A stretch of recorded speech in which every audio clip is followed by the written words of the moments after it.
Et nous sommes de retour au plateau pour la suite de cette émission. Nous abordons notre troisième sujet. Nous prenons la direction de l'Afrique du Sud. Le parti ANC perd la majorité absolue au Parlement. L'African National Congress, le parti emblématique de l'Afrique du Sud, n'a pas pu obtenir la majorité des sièges à l'issue de ces élections générales. Et le parti obtient finalement 159 sièges de députés sur les 400. Une première depuis l'avènement Nelson Mandela. Oui. Donc dans l'histoire de ce pays où l'ANC, qui a depuis longtemps été le parti majoritaire qui a dominé depuis tous ces temps la vie politique en Afrique du Sud, a largement dégringolé. Sur 400, le parti n'a pu obtenir que 159 députés. La surprise vient de l'ancien président sud-africain Jacob Zuma, qui entre-temps avait connu une certaine débâcle. Il a dû quitter le pouvoir, il a dû finalement quitter l'ANC et former son parti à quelques disons semaines, parce qu'il y avait une affaire juridique qui concernait d'ailleurs la création de ce parti.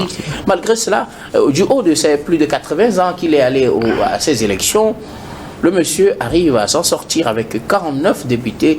Il a obtenu 14,5% des sièges, % des voix plutôt. Oui. Il est donc le troisième dans le classement donc des partis et des forces politiques en Afrique du Sud. De quoi chambouler carrément l'organisation politique de ce pays. Nous en parlons avec nos invités. Je vais bien commencer par vous, Samir Ourosama. L'ANC dégringole. Sur 400, le parti n'a pu obtenir que 159 sièges de députés. Vous savez que dans ce pays-là, l'élection des représentants du peuple représente quelque chose assez particulier parce qu'ils sont dans un régime parlementaire. C'est l'un des pays de l'Afrique qui expérimente ce régime-là, ce régime politique depuis plusieurs années déjà, et ça semblait marcher. Sauf que pour la première fois, comme vous l'avez dit, depuis la fin de l'apartheid dans ce pays-là, l'ANC qui est un parti historique, l'ANC qui est un parti de Nelson Mandela qui n'est plus à présenter, qui est adulé malgré qu'il n'est plus de ce monde-là, sur toute l'étendue du continent africain, a de la peine parce que son héritage au niveau de ce pays-là a du mal à être perpétué. Vous savez que depuis quelques années déjà, ce parti-là est gangréné par le phénomène de la corruption. Les différents dirigeants sont accusés ou sont impliqués dans certaines affaires qui sont pendantes devant la justice. La plupart des présidents qui sont succédés à la tête donc de ce pays, on parlera par exemple du président actuel même qui a des démêlés avec la justice. Nous avons également Jacob Zuma qui a connu également des problèmes avec la justice. Il a même été condamné, même si je ne me trompe. Et par le passé, vous avez Thabo Mbeki également qui avait connu ces problèmes. Ça veut dire qu'en réalité, le parti est en train de connaître ce qu'on peut appeler son apogée véritablement après des années de joie, des années de victoire, les différentes affaires auxquelles est confronté donc ce parti semble rattraper donc ce parti là, et ça a été très clair. Le parti a été sanctionné dans les urnes pour ces différents manquements dans la gouvernance de l'État. Vous savez, quand vous prenez ce pays là, vous avez des problèmes dans le domaine de la santé, vous avez le problème dans le domaine sur le plan social, où des gens ont des difficultés pour se loger véritablement. Où les gens ont des difficultés pour subvenir à leurs besoins élémentaires, donc leur droit à l'alimentation connaît des difficultés majeures, leur droit à la santé pour pouvoir se soigner au niveau de ce pays-là, c'est devenu un luxe véritablement. Donc les différentes ressources qui sont mobilisées sont détournées par ceux qui doivent véritablement veiller à sa bonne gestion. Donc, je pense que ce score-là n'est plus une surprise véritablement, et que ils doivent pouvoir tirer les leçons de cela, parce qu'ils auront les difficultés à gouverner le pays. Alors, parce qu'à entendre le président qui Cyril Ramaphosa qui a assisté donc à la proclamation des résultats, à l'entendre, ça dit qu'ils sont obligés véritablement d'aller conquérir les voix donc des autres partis politiques pour essayer de former une coalition. C'est en quelque sorte la difficulté dans le cadre de la mise en œuvre de ce régime politique, parce qu'on ne peut pas tout prévoir à l'avance. Il peut arriver que vous perdiez votre majorité, et dans ce cas, il faudrait aller faire la cour. Et quand vous faites la cour à ces partis politiques, quand vous prenez le parti de Jacob Zuma ou le principal parti politique de l'opposition qui est arrivé en deuxième position, ou même le parti de ce jeune activiste à l'époque qui faisait partie donc de l'ANC, Julius Maleba, quand vous prenez ces personnes-là ont présenté un programme de société à leur électorat. Donc c'est sur la base là que cet électorat leur a accordé leur voix, qu'ils ont obtenu ce nombre de sièges. Donc dans ces circonstances là, pour pouvoir trouver un consensus pour former le gouvernement, je pense que ça va être difficile parce que au sein même de la population, les voix s'élèvent pour dégager les membres du gouvernement actuel, parce que beaucoup reprochent à ces membres donc du gouvernement de ne penser qu'à eux véritablement, de ne penser qu'à leur intérêt personnel, parce qu'ils sont accusés de détournement de deniers publics, et cela porte un préjudice donc au développement donc de ce pays. Alors vous pensez que c'est les affaires de corruption et autres qui ont baissé la tendance, la popularité de l'ANC? Parce que si vous le dites, il faut voir aussi le cas de Jacob Zuma qui est accablé par toutes sortes d'accusations en lien avec la corruption, les pots de vin, mais il s'en sort avec 14% comme je le disais. Mais les gens ont des ressentiments par rapport à ce parti. L'ANC est considérée aujourd'hui comme une mafia véritablement, gérée par un clan de personnes qui camoufle donc les ressources publiques véritablement. Au fait, ce n'est pas une question de personnes, c'est une machine qui est là, qui ne pense qu'à leur intérêt personnel. Ils sont même impliqués dans certaines affaires où certains étrangers ont été cités comme ayant été favorisés dans certains contrats ou certaines concessions. Donc, c'est le parti qui ne montre plus cette image-là qu'on avait par le passé. Parce que les valeurs sur lesquelles Nelson Mandela, à l'époque, avait fondé ce parti-là, ces valeurs sont en train de, de disparaître véritablement. Parce que mais c'est ce qui explique. Mais au-delà de ça, c'est la gouvernance de l'État. C'est l'échec dans un certain nombre de secteurs, notamment le secteur social, où les gens ont des problèmes. L'insécurité gangrénante au niveau donc de l'Afrique du Sud, où pour un rien du tout, tu peux te retrouver avec des balles, comment l'appelle-t-on, avec des balles et tout ça là, ou perdre ta vie, ou être violé. Vous vous rappelez bien cette histoire de ce célèbre athlète là qui a utilisé son arme pour tuer sa compagne. Donc il y a de ces différents cas là au niveau de la société sud-africaine. Mais sauf que moi je dirais qu'en réalité le problème qui se pose donc au niveau de l'Afrique du Sud, c'est au-delà des personnes, comme vous le dites, au-delà de ce qu'on peut reprocher à Jacob Zuma. Je pense que sous le règne de Jacob Zuma, je pense qu'il y a eu un certain nombre d'avancées. C'est aussi le problème, c'est-à-dire que quand vous avez des dirigeants qui sont immensement riches, qui se retrouvent un beau jour à la tête des pays, ils ont des intérêts économiques, des intérêts personnels qui se confrontent avec l'intérêt public. Donc souvent c'est difficile de faire la différence entre à quel moment s'arrête l'intérêt personnel ou l'intérêt, parce que lui il est propriétaire d'un certain nombre d'entreprises. L'actuel président de l'Afrique du Sud, c'est un richissime. Donc je pense que il faudrait revoir la classe politique au niveau de l'ANC. Il faudrait balayer tous ces personnes-là qui ont fait le temps de Nelson Mandela, même au-delà de Nelson Mandela, après juste le décès de Nelson Mandela. Il faut changer catégoriquement la classe politique au sein de l'ANC pour espérer redorer, donc, comme on le dit, le blason de ce parti historique qui malheureusement a de la peine à s'en sortir. Merci beaucoup à vous, Samir Rosama Fioklou Adanglenou. L'ANC a connu une débâcle, si on peut le dire ainsi. Le parti n'a pas pu obtenir la majorité, les 50% plus 1 pour avoir la majorité au Parlement. Il est obligé donc de former un gouvernement de coalition. Comment explique-t-on cette débâcle? Oui, en 1994, le feu Nelson Mandela avait pris le pouvoir. Et dans les premières heures, il a commencé par transformer la société sud-africaine en prônant l'union et la solidarité entre les Blancs et les Noirs. Il a commencé par construire les ouvrages sociaux collectifs tels que les habitats et autres.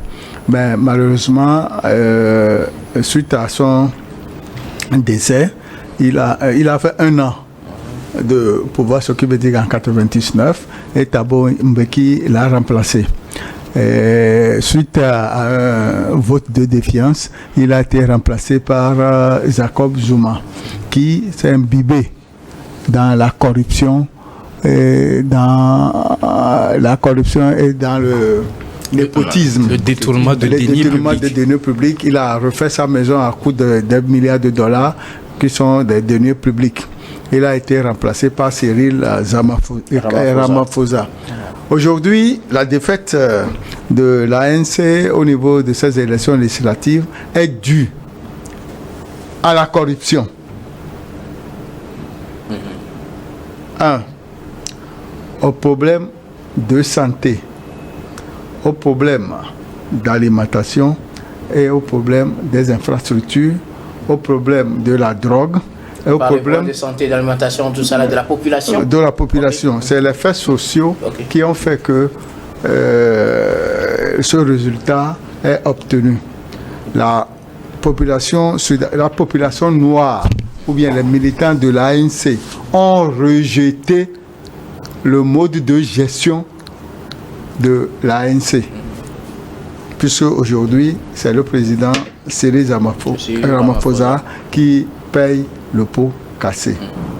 Alors, si on parle de corruption, de tous ces mots, comment vous expliquez que face à tout cela, il y a un autre qui est passé par là, qui a dû d'ailleurs être chassé, disons-le comme ça, finalement, je parle de l'ancien président Jacob Zuma. Comment vous expliquez que malgré toutes ces casseroles qu'il traîne, il devient troisième? Oui, le problème c'est que au niveau de l'Afrique du Sud, il y a un problème ethnique. Et ce sont les Zoulous qui sont majoritaires. Il est Zoulou et les Zoulous ont voté pour lui. Parce que avant qu'on ne fasse même ces élections, il y a un problème de représentation. Donc la justice a refusé. Et voilà que, étant Zoulou, il a fait des œuvres de charité à certaines parties de la population Zoulou. Et c'est ceux-là qui ont manifesté le droit de redevabilité ou bien le devoir de redevabilité envers lui. C'est pourquoi, au cours de cette élection, il a pu avoir ses 49 députés et qui est devenu du coup la troisième force politique en Afrique du Sud. Alors, est-ce envisageable une coalition entre l'ANC et Jacob Zuma, puisque finalement le président Cyril Ramaphosa a dit qu'il fera des coalitions avec d'autres partis. Je ne sais pas si le parti de Jacob Zuma va lui donner son accord. Puisque si il a l'accord, déjà, il dépasse les 200 députés. Voilà. Et si l'autre... le parti devenu deuxième. Le deuxième, non. Julius Malema lui donne aussi sa voix. Ils auront la majorité absolue. Mais... depuis toujours, la ANC a toujours la majorité absolue. Ce qui devient une équation très difficile. Une équation très difficile parce que les partis qui vont donner leur voix vont poser leurs conditions. Est-ce que ces conditions seront-elles acceptables? Tout ça, c'est sur le terrain. Mais Cyril Ramaphosa aussi a sa tête en jeu. Parce que le bureau politique de l'ANC peut se réunir pour dire qu'il n'a pas bien conduit les affaires du pays et voilà, nous avons tel résultat. Et donc, comme on l'a fait pour Thabo Mbeki, son fauteuil est en jeu actuellement. Alors, Gabriel Adjaro, comment explique-t-on cette défaite de l'ANC, une première dans l'histoire de ce parti depuis la fin de l'apartheid qui a toujours dominé la vie politique? Ça fait aujourd'hui 30 ans. Oui, la vie politique de l'Afrique du Sud, qui se retrouve aujourd'hui avec 159 députés sur 400. Oui, je peux dire que l'ANC est en train de payer la mauvaise gestion. Et au niveau national et au niveau même du parti politique, parce que il me semble que tous ceux-là qui aujourd'hui sont à la tête qui ont présidé aux destinées de l'Afrique du Sud et même à la tête de l'ANC étaient quand même des compagnons de lutte de Nelson Mandela. Quand nous prenons Thabo Mbeki, il a été très longtemps compagnon de Nelson Mandela. Après Jacob Zuma, qui au moins a fait 10 ans de prison, je pense bien, qui a été compagnon aussi de Nelson Mandela, et aujourd'hui Cyril Ramaphosa. Donc ce sont des gens qui ont pris en otage ce pays-là, comme les gens ont peur de l'apartheid, et ils ont encore les séquelles de ces moments de souffrance-là en eux. Ils préfèrent toujours garder l'ANC au pouvoir, et surtout pour l'amour qu'ils ont encore pour Nelson Mandela même. Malheureusement, lors des dernières élections même, il me semble, en 2019, l'ANC avait eu 230 voix, 230 députés plutôt, ce qui était déjà en baisse par rapport au score qu'ils avaient réellement avant. Et aujourd'hui, ils descendent jusqu'à 159. Ça veut dire qu'ils sont en train de perdre la main politiquement à la tête de l'Afrique du Sud. Et il faut tout faire. le problème, ça vient premièrement des dissensions internes. Quand vous prenez un certain, comment on le dit, Jacob Zuma du parti MK aujourd'hui, qui quand même a une forte proportion à des gens qui l'aiment, le Douane vient de le dire, au sein des Zoulous, c'est un problème ethnique là-bas. Le plus important est que tu sois Zoulou bon et que si tu déroules ton programme, eux ils vont t'accompagner. Et c'est la raison pour laquelle aujourd'hui Jacob Zuma, lui a gagné Julius Malema. C'est lui qui avait commencé tout ce problème là au sein de l'ANC. Après il est sorti et tout. Aujourd'hui, donc surtout ce sont des décisions internes qui ont amené l'ANC aujourd'hui à ces résultats. Maintenant, Cyril Ramaphosa, c'est un pire ennemi de Jacob Zuma et je ne vois pas Jacob Zuma lui accorder ses députés pour qu'ils aient la majorité. Maintenant, le parti DA qui a 87 députés, je ne sais pas si eux aussi, la deuxième force aussi, je ne sais pas si ils vont pouvoir accepter, coopérer avec Cyril Ramaphosa. Et je ne vois pas un Julius Malema qui depuis toujours défend, et lui, son parti politique même, c'est la lutte contre les crimes économiques et autres là. Donc pour lui, je ne vois pas quelqu'un qui est en train de dénoncer les crimes économiques, les détournements de fonds et autres là, s'allier aujourd'hui avec Cyril, avec l'ANC. Ça va être très compliqué. Ça veut dire que bon, il crache quelque chose et puis il retourne ravaler ça. Donc je ne vois pas réellement comment l'ANC va se sortir de cette situation-là. Sauf que bon, peut-être DA va accepter, accompagner l'ANC et poser ses conditions. Sinon, il faut reconnaître que depuis près de 30 ans, l'ANC, c'est la gabegie, c'est le détournement de fonds et surtout au niveau social aussi, il n'apporte pas réellement. Ça m'a cité beaucoup de choses tout à l'heure, les crimes et tout ça. Et pire, les crimes économiques, les populations n'arrivent pas réellement à s'en sortir. D'autres même disent que bon, parfois, si ce n'est les maltraitances de l'apartheid, ils vivaient mieux par rapport à ces conditions-là. Donc aujourd'hui, quand on voit un pays comme l'Afrique du Sud, qui est un grand pays, la première économique sur le continent africain, dont les populations sont en train de souffrir surtout des problèmes sociaux pour les problèmes de drogue, d'addiction de drogue des jeunes et autres là, je ne vois pas réellement l'impact de l'ANC. Si les gens ont continué par voter l'ANC, c'est parce qu'ils gardent encore un amour pour le fondateur, un amour pour Nelson Mandela et ils ne veulent pas réellement que ce parti-là disparaisse. Maintenant, ceux-là, normalement, qui sont des anciens compagnons de Nelson Mandela, qui doivent maintenir le flambeau même de la liberté, le flambeau de l'égalité, le flambeau de la justice, sont en train de faire ce genre de choses, sont en train de penser rien qu'à leurs intérêts. Alors là, je pense que c'est assez compliqué. Ce sont des gens qui, en Afrique du Sud, ont des grands ranchs, ont de grandes entreprises, ils sont tellement riches, mais et la population ne trouve pas son gain de cause là-bas. Donc, ce qu'il faut faire aujourd'hui pour remettre ce parti-là en selle, c'est la bonne gouvernance, c'est la lutte contre la corruption, c'est la lutte contre les détournements et autres là qui vont permettre aujourd'hui à l'ANC de pouvoir reprendre le poil de la bête. Sinon, aujourd'hui, Cyril Ramaphosa, il est dans de très, très, très beaux draps. Samir, oui, moi, je voudrais dire qu'en réalité, je pense que le président actuel de l'Afrique du Sud a montré une certaine humilité, véritablement aller vers les autres. Il a déjà annoncé les couleurs qu'il faudrait. Mais je pense que, vous savez, on peut annuler les élections et quand on n'arrive pas à trouver une majorité pour gouverner le pays, s'il y a un blocage, on annule les élections, on convoque de nouveau le corps électoral pour essayer d'avoir une autre majorité. C'est possible véritablement dans un système parlementaire. Bon, ça, c'est une autre réalité. Mais je voudrais dire une chose. Dans ce système politique, je pense que c'est ce qui fait un peu la beauté des choses. Parce que quand vous êtes en coalition, et s'il arrive à faire la cour aux autres, puisqu'il a dit qu'en réalité, il doit surmonter leurs divergences pour qu'ils puissent avoir un pays inclusif, uni et prospère. Donc, en réalité, ce qui va être fait, on l'a vu par le passé dans les autres pratiques, ce qui a été fait. Parce que chaque parti politique est allé à ces élections avec un programme de société, avec des réformes à réaliser et tout ça là. Alors, ce qui va se passer véritablement dans les faits, c'est-à-dire qu'un parti politique peut dire qu'en réalité, dans le secteur de la santé, nous voudrons ceci, nous voudrons cela, telle réforme doit passer et tout ça là. Si l'ANC accepte, ces personnes-là peuvent intégrer la coalition. Ils peuvent aller voir un autre parti politique pour dire, dans le domaine de l'agriculture, voilà, nous voulons que de telles réformes soient faites et tout ça là. Je pense qu'il faudrait être disposé à faire des concessions pour l'intérêt donc de la nation, pour que le pays ne se retrouve pas dans un chaos, comme c'est le cas dans certains régimes parlementaires, comme on l'a vu en Israël ou en Italie, par exemple. Merci beaucoup. À vous, nous allons marquer une nouvelle pause, puis on revient juste après pour la dernière partie de cette émission, dernière partie que nous allons bien évidemment consacrer au Togo.